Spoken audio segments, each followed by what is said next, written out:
वट सावित्री व्रत कथा। नमस्कार दोस्तों, राधे राधे। सावित्री व्रत कथा के बारे में जो हिंदू महिलाओं द्वारा पति की लंबी आयु और सुखद दाम्पत्य जीवन के लिए रखा जाता है। यह व्रत सावित्री और सत्यवान की अमर प्रेम गाथा पर आधारित है, जहाँ सावित्री ने अपने तप, भक्ति और संकल्प से यमराज से अपने पति का जीवन वापस पाया। यह पर्व विशेष रूप से उत्तर भारत, बिहार और महाराष्ट्र में श्रद्धा के साथ मनाया जाता है। चलिए सुनते हैं इस प्रेरणादायक कथा को, जो त्याग, प्रेम और दृढ़ निश्चय का प्रतीक है।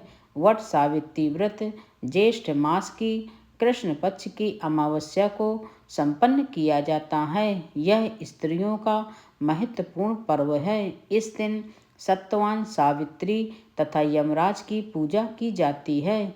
सावित्री ने इसी व्रत के प्रभाव से अपने मृतक पति सत्यवान को धर्मराज से छुड़ाया था। विधान: वट वृक्ष के नीचे मिट्टी की बनी सावित्री और सत्यवान तथा भैंसे पर सवार यम की प्रतिमा स्थापित कर पूजा करनी चाहिए तथा वट वृक्ष की जड़ में पानी देना चाहिए।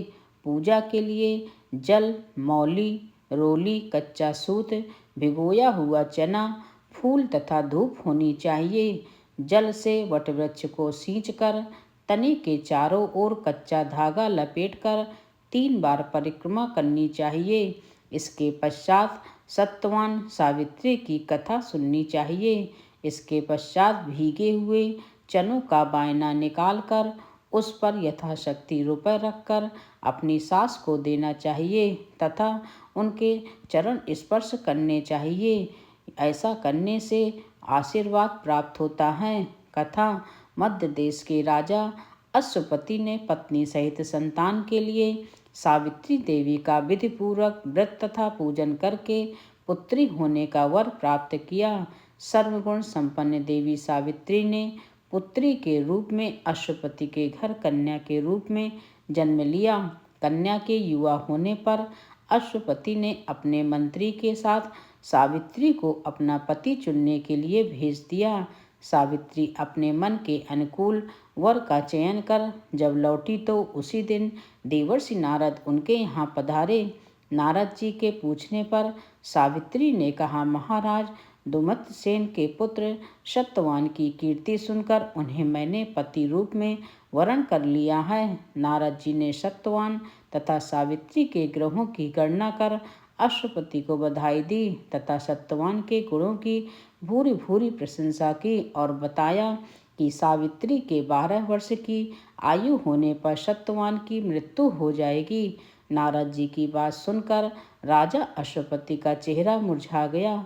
उन्होंने सावित्री से किसी अन्य को अपना पति चुनने की सलाह दी, परंतु सावित्री ने उत्तर दिया, आर्य कन्या होने के नाते जब मैं सत्यवान का वरण कर चुकी हूँ तो अब वे चाहे अल्पायु हो या दीर्घायु, मैं किसी अन्य को अपने हृदय में स्थान नहीं दे सकती। सावित्री ने नारद जी से सत्यवान की मृत्यु का समय ज्ञात कर लिया। दोनों का विवाह हो गया। सावित्री अपने सास ससुर परिवार के साथ जंगल में रहने लगी। नारद जी द्वारा बताए हुए दिन से 3 दिन पूर्व से ही सावित्री ने उपवास शुरू कर दिया। नारद द्वारा निश्चित तिथि को जब सत्यवान लकड़ी काटने के लिए चला तो सास ससुर से आज्ञा लेकर वह भी सत्यवान के साथ चल दी। सत्यवान वन में पहुंचकर लकड़ी काटने के लिए वृक्ष पर चढ़ा। वृक्ष पर चढ़ने के बाद उसके सिर में भयंकर पीड़ा होने लगी। वह नीचे उतरा। सावित्री ने उसे वट वृक्ष के पेड़ के नीचे लेटाकर उसका सिर अपनी जांघ पर रख लिया। देखते ही देखते यमराज ने ब्रह्मा के विधान की रूपरेखा सावित्री के सामने स्पष्ट की और सत्यवान के प्राणों को लेकर चल दिए। कहीं कहीं ऐसा भी उल्लेख मिलता है कि वट वृक्ष के नीचे लेटे हुए सत्यवान को सर्प ने डस लिया था। सावित्री सत्यवान को वट वृक्ष के नीचे ही लिटाकर यमराज के पीछे पीछे चल दी। पीछे पीछे आती हुई सावित्री को यमराज ने लौट जाने का आदेश दिया। सावित्री की धर्मनिष्ठा से प्रसन्न होकर यमराज बोले, पति के प्राणों के अतिरिक्त कुछ भी मांग लो। सावित्री ने यमराज से सास ससुर के आंखों की ज्योति और दीर्घ आयु मांगी। यमराज तथास्तु कहकर आगे बढ़ गए। सावित्री भी यमराज का पीछा करती रही। यमराज ने अपने पीछे आती सावित्री से वापस लौट जाने को कहा तो सावित्री बोली, पति के बिना नारी के जीवन की कोई सार्थकता नहीं। यमराज ने सावित्री के पतिव्रत धर्म से खुश होकर पुनः वरदान मांगने के लिए कहा। इस बार उसने अपने ससुर को राज्य वापस दिलाने की प्रार्थना की। तथास्तु कहकर यमराज आगे चल दिए। सावित्री अब भी यमराज के पीछे चलती रही। इस बार सावित्री ने यमराज से 100 पुत्रों की मां बनने का वरदान मांगा। तथास्तु कहकर जब यमराज आगे बढ़े तो सावित्री बोली, आपने मुझे 100 वर्षों का वरदान दिया है, पर पति के बिना मैं माँ किस प्रकार बन सकती हूँ। अपना यह तीसरा वरदान पूरा कीजिए।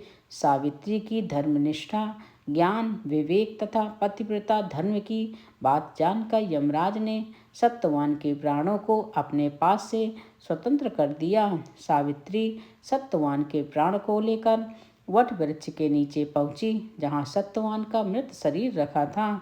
सावित्री ने वट वृक्ष की परिक्रमा की तो सत्यवान जीवित हो उठा। प्रसन्नचित्त सावित्री अपने सास ससुर के पास पहुंची तो उन्हें नेत्र ज्योति प्रदान प्राप्त हो गई। इसके बाद उनका खोया हुआ राज्य भी उन्हें मिल गया। आगे चलकर सावित्री 100 पुत्रों की माता बनी। इस प्रकार चारों दिशाओं सावित्री के पतिव्रत धर्म के पालन की कीर्ति से गूंज उठी। तो यह थी वट सावित्री व्रत की प्रेरणादायक कथा, जो हमें नारी शक्ति, संकल्प और सच्चे प्रेम की अद्भुत मिसाल देती है। अगर आपको यह वीडियो पसंद आई हो